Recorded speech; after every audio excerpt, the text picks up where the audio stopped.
কালকে কিন্তু কোর্টে ডেট, ওর গায়ে যেন একটা আঁচ পর্যন্ত না আসে। তুমি কথা দিয়েছো না? তুমি এই কথাটা কিভাবে দিলে সেটা আমি বুঝতে পারছি না, বাট তুমি কিন্তু কথা দিয়েছো। কথা যখন দিয়েছো সেটা রাখতে শেখো। আমি কথা দিলাম। স্বয়ংভু, তুমি কথা দিতে পারো না। ল তোমার কেনা নয়, ল তার নিজের গতিতে চলবে। হু আর ইউ? তুমি কে এই কথাটা দেওয়ার? আমি এই মুহূর্তে উৎসব মুখার্জির বড় ভাই স্বয়ংভু মুখার্জি।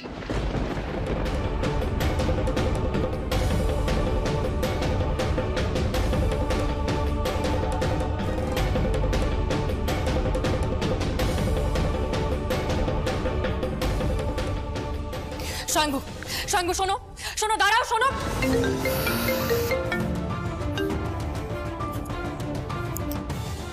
হ্যালো, ওকে, আমি পরে ফোন করছি, পরে ফোন করছি। কার ফোন? কিছু না। প্যাচে পড়ে গেছে, জ্যাজ সান্যাল প্যাচে পড়ে গেছে। ঘরে জগদ্ধাত্রী না হয় উতরে যাবে, কিন্তু বাইরে জ্যাজ সান্যাল কি করে উতরাবে? ফাঁদেতে পড়েছ। ফাঁদে পড়িয়া বকা কাঁদছে।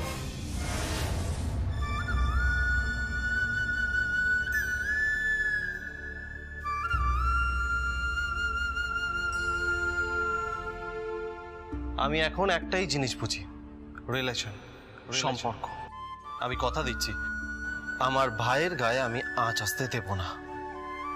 ওরা যখন সর্বসমক্ষে আমাকে পরিচয় দেবে আমি এই পরিবারের ছেলে, তখন আমিও সর্বসমক্ষে পরিচয় দেব ও আমার ভাই।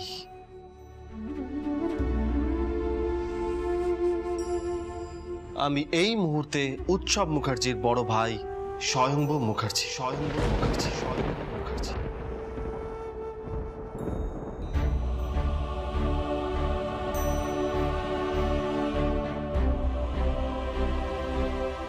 জগদ্ধাত্রী, জগদ্ধাত্রী, এই জগদ্ধাত্রী। আমাকে ছোবে না তুমি। কেন, কি হলো? কি হলো? তুমি জানো না কি হলো? তুমি কি প্রতিশ্রুতি দিলে? তুমি কে স্বয়ংভু? তুমি একটা চাকুরিজীবী, আমি, তুমি, আমরা সামান্য চাকুরিজীবী। আর যিনি রায় দেবেন তিনি মহামান্য আদালত। এই পরিস্থিতিতে দাঁড়িয়ে, বাড়ির সবার সামনে দাঁড়িয়ে তুমি কি করে এটা কথা দিলে যে উৎসবের কিছু হবে না? আর ইউ ক্রেজি স্বয়ংভু, তোমার মাথাটা পুরো খারাপ হয়ে গেছে, বোধ বুদ্ধি সব হারিয়ে গেছে। আমাকে এটা করতেই হবে, আমাকে এটা করতেই হবে। দেখো, আমি প্রথমবার কাউকে মা বলে ডেকেছি, ফার্স্ট টাইম। আর তারপরে উনি আমার মাটাকে রেসপন্স করেছেন। Please please Jagaddhatri, try to understand. তুমি এটা একটু বোঝার চেষ্টা করো। দেখো, আমি মা বলে ডাকতে চাই, আর মা বাবা বলে না ডাকার কষ্টটা তুমি বুঝবে না। Please please Jagaddhatri. আমি তোমার ইমোশনটাকে সম্পূর্ণ রেসপেক্ট দিয়েই বলছি। এটা কি করে পসিবল যে তুমি উৎসবকে, তুমি জানো না স্বয়ংভু উৎসবের এগেইনস্টে কোর্টে কি কি প্রমাণ পেশ করা হয়েছে? তুমি জানো না উৎসবের এই কেসটা এই মুহূর্তে ঠিক কোথায় দাঁড়িয়ে আছে? তুমি কি জানো উৎসবকে এই মুহূর্তে স্বয়ং ভগবানও বাঁচাতে পারবেন না? পারবে। ভগবানের কাছে প্রার্থনা করলে সবকিছু পাওয়া যায়। আর আমি আমার মাকে কথা দিয়েছি যে আমি আর আমার ভাই একসাথে থাকবো এই বাড়িতে, ব্যাস। স্বয়ংভু, তুমি উৎসবকে চেনো না, তুমি মেহেন্দিকে চেনো না স্বয়ংভু। এই পরিবারের লোকগুলোকে তুমি চিনতে পারোনি। তুমি ওই চন্দ্রনাথ মুখার্জিকে চেনো না, তুমি দেবদাকে চেনো না। আমি কাউকে চিনতে চাই না, প্লিজ। আমি আমার বাবা, মা, ভাই আর তুমি, আমার আর কিচ্ছু লাগবে না। আমি এইটুকুনিতেই পূর্ণ। প্লিজ, আমার এই পরিবারটাই সব থেকে বড়। সরি, আমার কাছে আমার ডিউটিটা বড়, আমার ডিউটিটা বড়, আমার ডিউটি। প্লিজ জগদ্ধাত্রী, আমার কাছে রিলেশনশিপের ইম্পর্টেন্স সবচেয়ে বেশি। সরি স্বয়ংভু, আমার কাছে আমার ডিপার্টমেন্টের দায়বদ্ধতা সবচেয়ে বেশি। জগদ্ধাত্রী,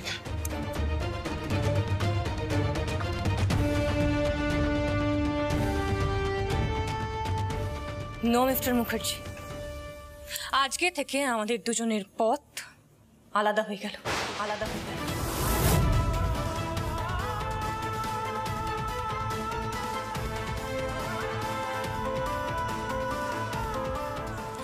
এরপর হয়তো এমন দৃশ্য দেখা যাবে যেখানে আপনি আদালতের একদিকের বেঞ্চে বসে থাকবেন আর আমি উল্টো দিকের।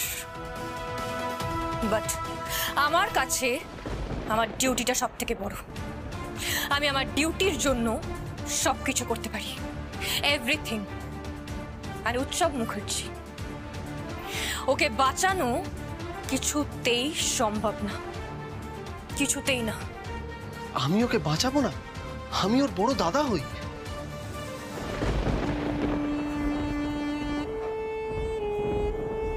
আর আমি এই কেসটার ইনভেস্টিগেটিং অফিসার। আমি তোমার সাথে বেট নিচ্ছি স্বয়ংভূ, তুমি কিছুতেই উৎসব মুখার্জিকে বাঁচাতে পারবে না, কারণ আমি কোনোদিনও কোনো ক্রিমিনালকে ছাড় দিইনি, ছাড় দেব না, দেব না মিস্টার মুখার্জি। জগদ্ধাত্রী, জগদ্ধাত্রী,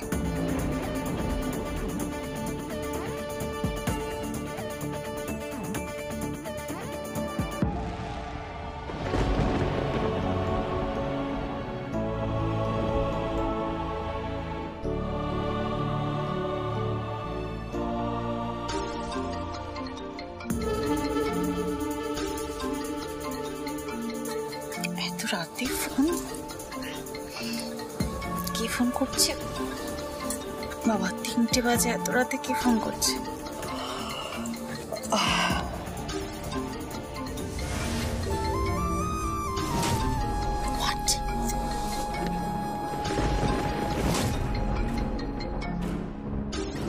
সত্যেন্দ্র চট্টোপাধ্যায় মানে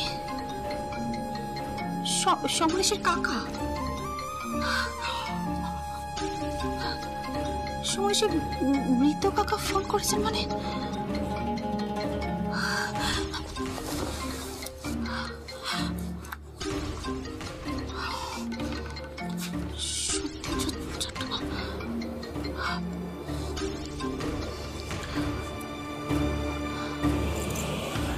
হ্যালো কৌশিকী, বড় কষ্ট আমার কৌশিকী।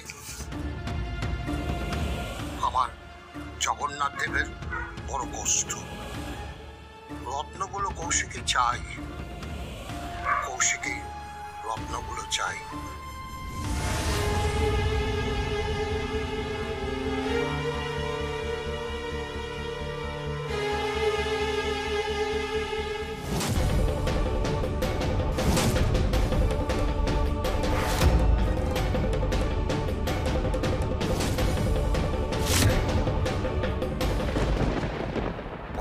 পাহারা সরিয়ে নিতে বলো, আমার জগন্নাথ দেবের খুব কষ্ট হচ্ছে। আমায় কে খুন করেছে আমি বলছি।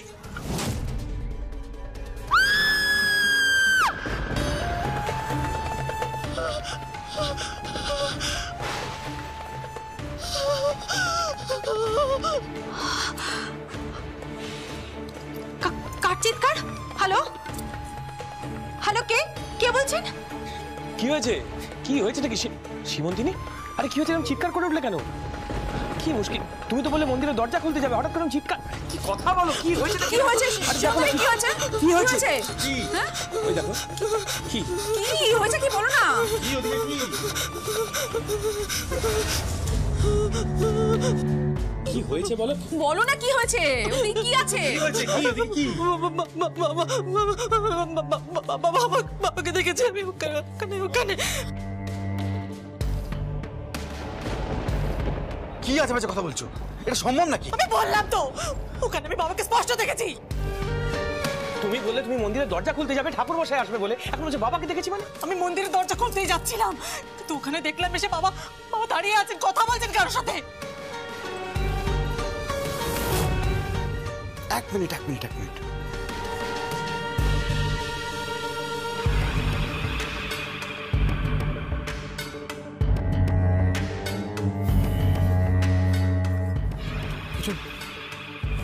তো বাবার ফোন। হ্যাঁ, বাবার ফোনটা অন রয়েছে কারোর সঙ্গে।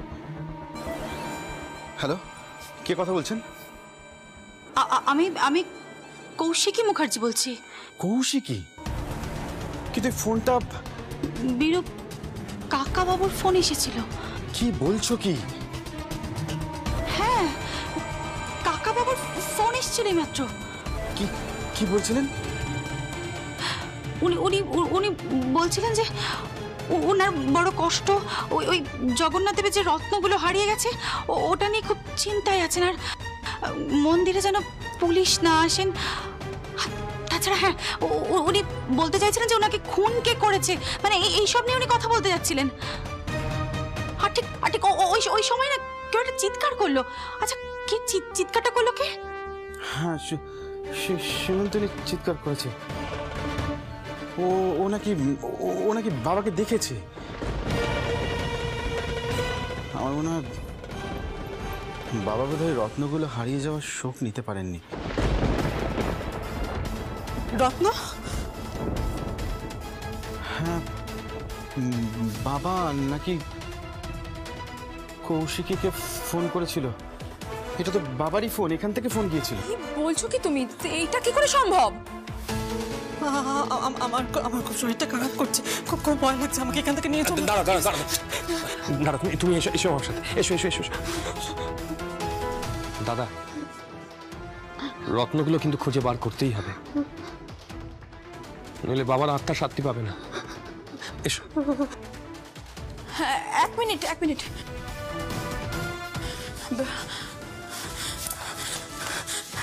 এইদিকে এসো। এটা বাবার জুতো না? দেখো না, এটা তো বাবারই জুতো।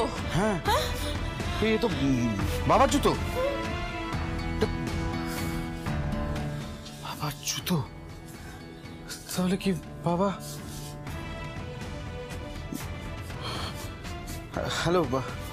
হ্যালো কৌশিকী, সরি, আমি ভুলে গিয়েছিলাম তুমি ফোনে আছো। তুমি কি সত্যি বাবার সঙ্গে কথা বলেছো?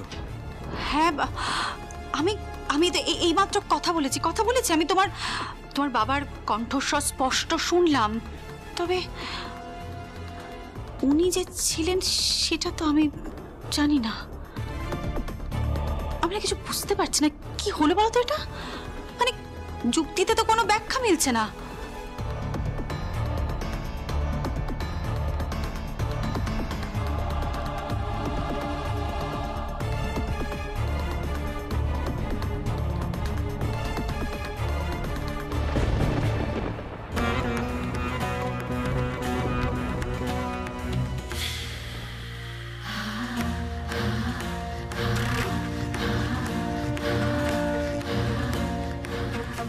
সত্যি কাকা বাবু ফোন করেছিল?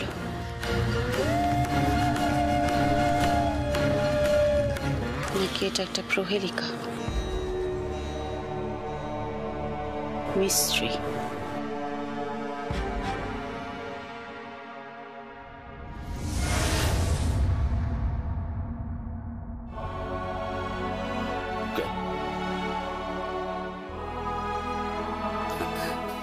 স্বয়ম্ভু, এসব কি? আপনার খাবার। খাবার? কোন অনুষ্ঠান নাকি? না, মা বানিয়েছেন, আপনার জন্য পাঠিয়েছেন। মা মানে উর্মিলা? কি বলছিস কি তুই? বৈদেহী মুখার্জি। উর্মিলা মুখার্জিকে তো আমি কখনো মা ডাকতে পারিনি। উনি আমাকে সেই সুযোগ দেননি। আমি প্রথম মা ডেকেছি বৈদেহী মুখার্জিকে। প্রথম মা সম্বোধন যাকে ঘিরে তিনি এই খাবারটা পাঠিয়েছেন। বৈদেহী তোকে মেনে নিয়েছে? আর রাজু? বাবা মেনে নিয়েছেন। আমাকে আইনিভাবে স্বীকৃতি দেবেন। তুই সত্যি বলছিস? হ্যাঁ, কাল বসবো মা। কিন্তু এই খবরটা তো জগদ্ধাত্রী আমাকে দিল না। তো একবারও বললো না যে কালবোস মামা এই ঘটনা ঘটেছে? ও তোমার সঙ্গে সবসময় যোগাযোগ রাখে। ওই তো আমাকে এখানে নিয়ে এসছে উৎসবের হাত থেকে বাঁচানোর জন্য। বৈদেহী মুখার্জি আমাকে দিয়ে সমস্ত লিখিয়ে টিকে নিয়ে চলে গেছে, আমাকে গুন্ডার ভয় দেখিয়েছে। সেই ওরা হুট করে তোকে মেনে নিয়েছে। হ্যাঁ, আর দেখুন তার প্রমাণ আমি নিয়ে এসেছি। আয় ভাই।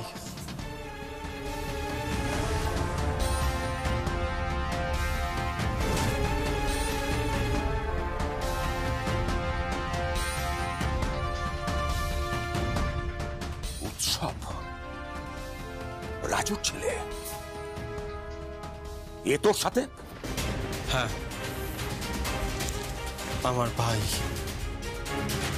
বৈদেহী মুখার্জি না হয় বুঝলাম তোমার মা, কিন্তু এ তোমার ভাই। কেন, আপনার সন্দেহ আছে?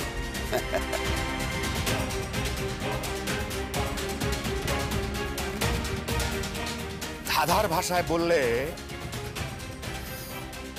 আছে থলি, করে না বাজার। ছুলেই বাছা তুই সাবাস। হাটে বুকে বলে উরক তাকে, দেবীর দয়ায় যদি জীবন থাকে।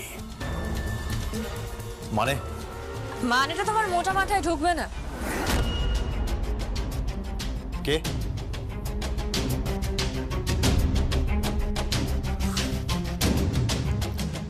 কালবোস মামার ধারাটা আমি তোমাকে বুঝিয়ে দিচ্ছি উৎসব মুখার্জি।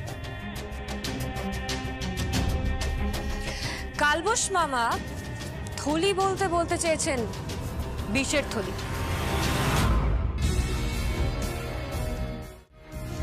ছুলেই সাবার। যে বিষের থলিটা নিয়ে তুমি ঘুরে বেড়াচ্ছ আমাকে ছবল মারবে বলে। But you know Utsab Mukherjee, I am a specialist. ওঝা, ওই বিষ দাঁত না আমি ভালো উপড়ে দিতে পারি। আর বাকি রইল ওই উরক টুরকের কথা। তুমি জানো উরক মানে কি? বুকে হাঁটে যারা, সরীসৃপ, সাপ। আর দেবী বলতে কালবোস মামা বোঝাতে চেয়েছেন দেবী মনসার কথা, তাই তো কালবোস মামা? যার আশীর্বাদ ছাড়া বাঁচা সম্ভব নয় সাপে কামড়ালে। কালবোস মামা তোমাকে ধাঁধার শব্দে বুঝিয়েছেন, ধাঁধার আঙ্গিকে বুঝিয়েছেন, কিন্তু উৎসব মুখার্জি আমি আবার মারের আঙ্গিকটাই বুঝি। জগদ্ধাত্রী তো, অসুর নিধন করেই ছাড়বো। এই স্বয়ম্ভু, ও কি বলছে এগুলো? জগদ্ধাত্রী, কি হচ্ছেটা কি? হ্যাঁ, কি বলছো কি তুমি? বললাম না আমি আর তুমি, আমরা দুজনে দুটো ভিন্ন মেরুতে পৌঁছে গেছি। কিছুতেই সোজা আঙুলে ঘি উঠছিল না, আর সেই জন্য ওনারা আঙুলটা বাঁকিয়ে নিয়েছেন, মক্ষম চালটা চেলেছেন। সবচেয়ে বড় সেন্টিমেন্ট, সবচেয়ে বড় আবেগ মা। এই জগদ্ধাত্রী, তুমি কিন্তু আমার মমকে অপমান করছো বলে রাখো। হ্যাঁ, করছি অপমান। তার কারণ স্বয়ংভূ একজনকে ভুল বুঝে মা ডাকছে। আর সেই মা ডাকটা শুরু হলো কবে? যেদিন তোমার কোর্ট কেস ঠিক তার আগের দিন রাত্রিবেলা। আর আজকে তোমার কোর্ট কেস। আজকে আমরা সবাই আদালতে যাব উৎসব, সবাই যাব। আজকে আদালতে সওয়াল জবাব চলবে, দুপক্ষের উকিলের মধ্যে বাকবিতণ্ডা চলবে, আর তারপর ধর্মাবতার রায় দেবেন।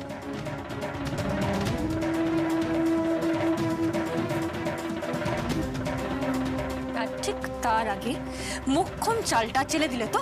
এই মুখ সামলে কথা বলো জগদ্ধাত্রী, কেউ কোনো চাল চালেনি, কেউ কোনো চাল চালেনি। আমি তো বলেছি আমি ওকে দাদা বলে মানি না।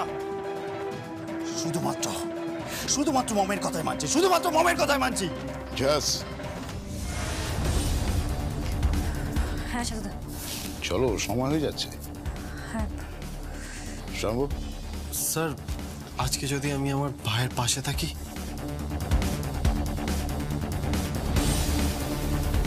বাধা দেব না, তবে ডিপার্টমেন্টের কাছে খুব একটা ভালো দৃষ্টান্ত হবে না।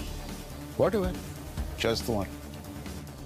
চলো, কালীচরণ বাবু আসুন।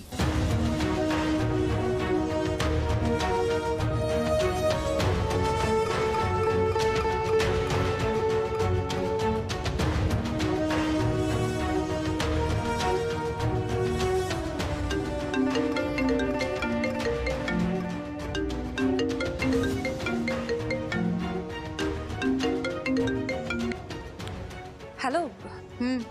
বড়দি, হ্যাঁ বরদীপ, আমি বাড়ি থেকে বেরিয়ে গেছি। কাল রাত 3টের সময় একটা ফোন এসেছিল জগদ্ধাত্রী। কার ফোন? স্বর্গীয় সত্যেন্দ্র চট্টোপাধ্যায়। কি কি বলছেন আপনি? হ্যাঁ, ওনার মোবাইল থেকে ফোনটা আসে এবং হুবহু ওনারই কণ্ঠস্বর। তার ঠিক পরেই আমি সীমন্তিনীর চিৎকার শুনতে পাই, আর তারপরে বীরু ফোনটা ধরে।